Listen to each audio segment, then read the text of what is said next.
Banks play a critical role in our financial lives, but they don't always operate with the customer's best interests in mind. Often, banks rely on hidden fees, complex terms, and low returns to generate profits, all while customers unknowingly miss out on better opportunities. By understanding some of the lesser-known practices banks use, you can take proactive steps to safeguard your finances, maximize returns, and make the most of your money. Here's a breakdown of the top secrets banks prefer to keep quiet, empowering you to manage your finances smarter than ever. In this video, we will talk about Top 10 Secrets Banks Don't Want You to Know, so make sure to watch the full video. 1. Fees are their biggest money maker.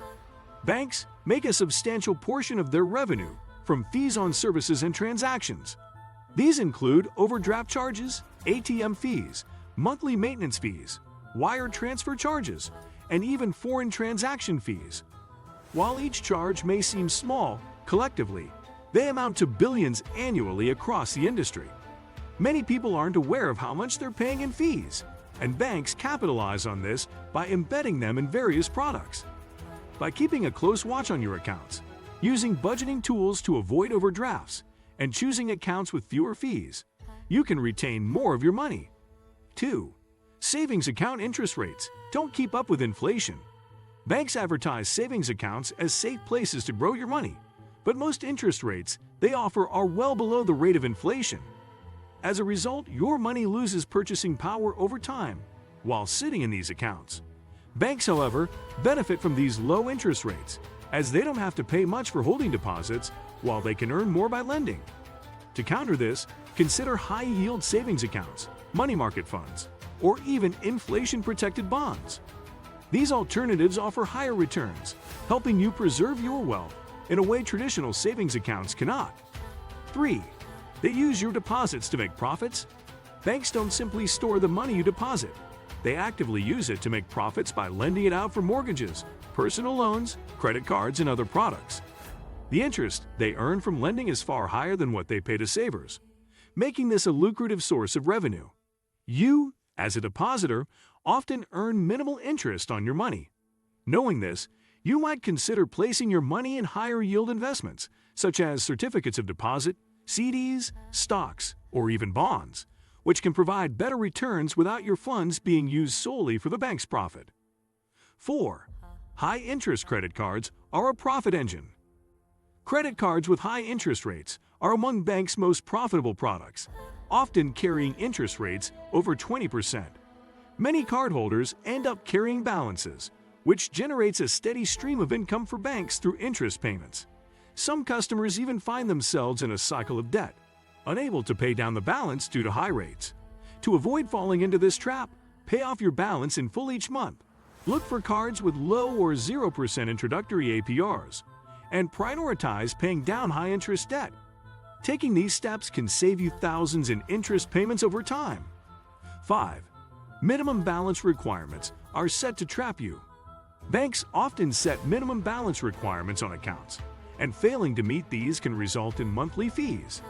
These requirements act as a barrier, keeping customers from accessing their own funds freely and penalizing those with lower balances.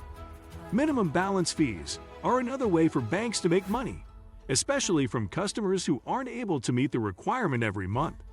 By carefully reading account terms, using budgeting tools to maintain balances, or choosing banks without these fees, such as credit unions or digital banks, you can avoid these unnecessary costs and have more flexibility with your money. 6. They're not always the best for loans. Contrary to what many believe, banks are not always the most competitive option for loans. Banks frequently charge higher interest rates and fees on personal loans, auto loans, and home loans compared to credit unions or online lenders. As a customer, you might assume your bank offers the best deal, especially if you have a long-standing relationship with them. But this isn't always true. Comparing loan offers from multiple institutions can help you find lower rates, flexible terms, and fewer fees. Over the life of a loan, this small effort can save you thousands of dollars. 7.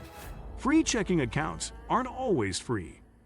Banks frequently advertise free checking accounts, but these accounts often come with hidden charges, like overdraft fees, out-of-network ATM fees, and fees for paper statements. While the account itself may not have a monthly fee, other charges can quickly add up, especially if you're not mindful of the bank's fee structure. By thoroughly reading the fine print, avoiding unnecessary services, and using only in-network ATMs, you can prevent these charges.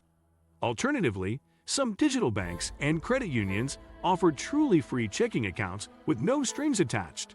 So consider these options for a more transparent banking experience. 8. They push expensive investment products.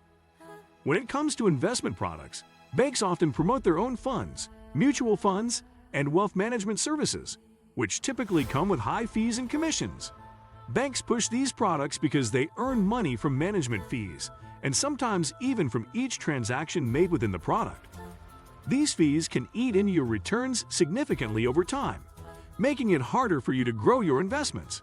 Seeking independent financial advice, using robo-advisors, or researching no-fee options can help you avoid excessive costs while still reaching your financial goals. 9. Banks are not required to have all your money on hand. Under the fractional reserve banking system, banks are only required to keep a small portion of deposits in reserve. This means most of your money is lent out or invested, rather than kept in the bank's vaults. In the event of a financial crisis, banks may be unable to return all customer deposits immediately. Although such cases are rare, it's a good reminder to diversify your accounts and, if necessary, keep some cash on hand. Deposits up to a certain limit are insured by government agencies like the FDIC, but understanding the risks of fractional reserve banking can help you plan better. 10. They rely on you not knowing your financial rights. Banks benefit greatly when customers lack knowledge about their financial rights and options. Many customers don't fully understand their rights around fees, credit reporting, loan terms, and fraud protection, which can lead to banks taking advantage of them. For example, banks may charge unauthorized fees, neglect to inform you about better account options, or fail to fully disclose terms.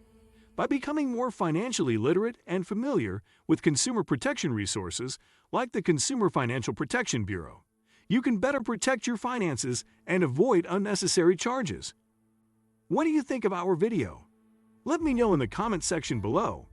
If you enjoyed this video, make sure to hit that like button. Also subscribe to our channel before you go. Thank you for watching.